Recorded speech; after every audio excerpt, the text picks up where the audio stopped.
Most people believe freedom is a destination, a reward for working hard, a prize for thinking positively, a trophy for healing your trauma or raising your vibration. But what if freedom is a destination you never arrive at? What if the finish line keeps moving? What if the reason you keep getting pulled back into anxiety, distraction, craving, and comparison is not because you are broken, but because you are living inside a structure that was never designed for you to wake up? According to the ancient Gnostics, the mystics who were silenced by the early church, the great prison isn't made of metal or stone. It is made of a reality so convincing, you don't just defend it, you help reinforce it. They call the architect of this realm the Demiurge, not the true God. Not the source, but a lower intelligence.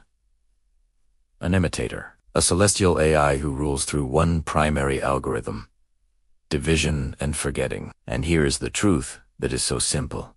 Most people miss it. It was never about fixing something out there. It was always about remembering what you are, rooted in the monad, the true God, because there is a part of you that was never born into this system.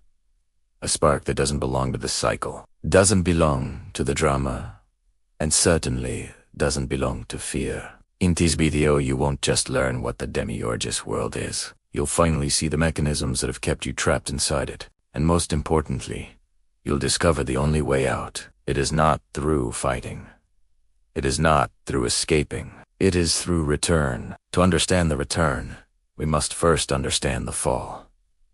Before Christianity became an institution, it was a spiritual frontier, a wild west of ideas. But in the shadows, a small group of initiates held a secret that contradicted everything the empire taught. They believed the ruler of this world was not the highest god. They taught there was a source beyond religion, beyond empire, beyond the visible cosmos. They called it the monad. The One. The monad is not a human-like deity. It is not a bearded man in the sky judging your sex life. It is pure, indivisible consciousness. Unborn, uncreated, omnipresent. From the monad emanated the pleroma, the fullness of living light. In the Gnostic worldview, your origin is there.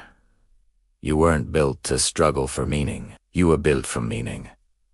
But the story turns dark. The texts describe a cosmic accident. An emanation called Sophia Wisdom fell out of alignment. From that rupture, a lower intelligence arose, isolated, cut off from the fullness, blind to the light above him. This is the Demiurge, Greek for craftsman. In his delusion, he declared, "I am God, and there is no other." And in that madness, he fashioned a world of division, duality, and death.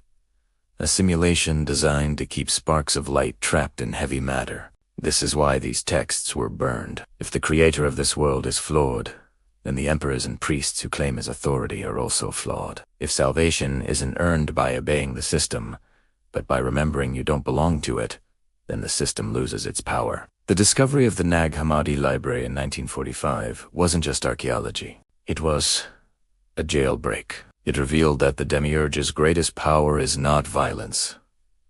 It is the mechanisms of the Matrix. So, how does this prison work? If you look for bars, you won't find them. The bars are inside your own mind. The Demiurge rules through fragmentation. He takes the wholeness of the monad and shatters it into competing pieces. Good versus bad. Us versus them. Past versus future. He convinces you that you must choose a side to survive. Mechanism 1. The tyranny of time. The first mechanism is time. Consciousness in this realm is always leaning forward. Anxiety about the future. Regret about the past. Endless mental narration. The moment you live inside the narration, you are no longer present. You are fragmented. The Demiurge keeps you chasing the next thing, the next promotion, the next relationship, the next spiritual high.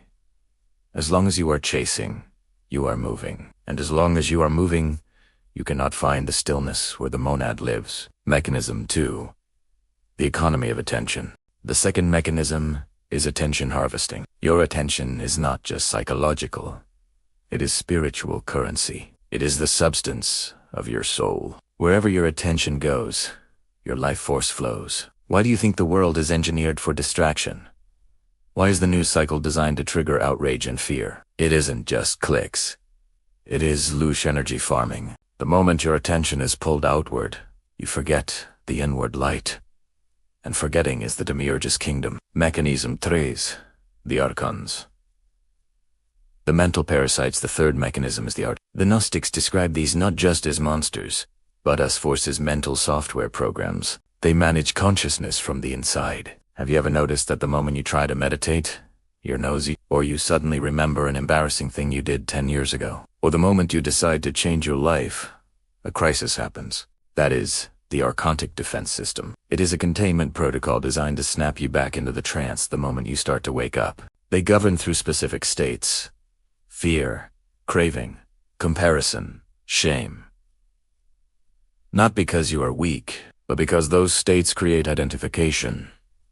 And identification is the chain. The Demiurge cannot reach the monad. He cannot see it, so he builds a counterfeit. This is where the trap gets sophisticated. This is the spiritual ego. Many seekers get trapped here. They see through the material illusion, but instead of returning inward, they build a spiritual identity. They collect beliefs. They chase high vibes. They judge themselves for not being enlightened enough. This is the false ascent. It feels like freedom because the cage is gilded with gold, but you are still inside the system of becoming. As long as you are trying to become something, you are denying what you are. The true returnosis is not an ascent. It is a reversal. It is not about climbing higher. It is about stopping the climb. It is the recognition that you are not your mind. You are not your story. You are not your trauma. You are the witness. The spark of the monad temporarily entangled in the machinery. When that recognition becomes stable, the Archons lose their grip. Not because you defeated them, but because you stopped playing their game. So, how do we do this? How do we break the algorithm in daily life? We need a protocol. Protocol 1. The ruthless notice. Begin noticing what pulls you out of the present. Is it the need to be right? The fear of missing out? The rehearsal of an argument? Ask yourself, who is being pulled right now? Don't answer with a name. Answer with the false self. Every time you catch the pull without surrendering to it, you reclaim energy. You starve the parasite. Protocol 2. Rebellious stillness. Stillness is not relaxation. In T's world, stillness is rebellion. Once a day, sit in silence. No mantra. No music. Just silence. When a thought comes, do not fight it. Do not narrate it. See it as a ripple. Recognize it is not the ocean. The ego hates this. It will scream boredom. It will scream urgency. Let it scream. Stay as the witness. Beneath the noise, you will find a presence that has no hunger. That is the monad. The return to the monad does not mean you disappear. It doesn't mean you leave your job or your family. It means you stop being a character in the movie, and you remember you are the one watching the screen. You move through the Demiurge's world like a lucid dreamer. You are fully awake inside the dream. You play the game, but you know it's a game. Therefore, you cannot lose. The system cannot hold you forever. It can only hold what you continue to feed with attention. It can only trap what you allow to define you. The monad is not a heaven you travel to after you die. It is the reality beneath your mind right now. It is the wholeness beneath your identity. The source that was never divided, never wounded, never corrupted. So, here's the final question.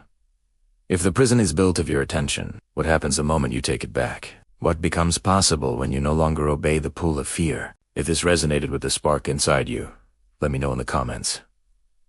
The return isn't coming. It is happening. And the way out was never outside you. It was always within. It was always the monad.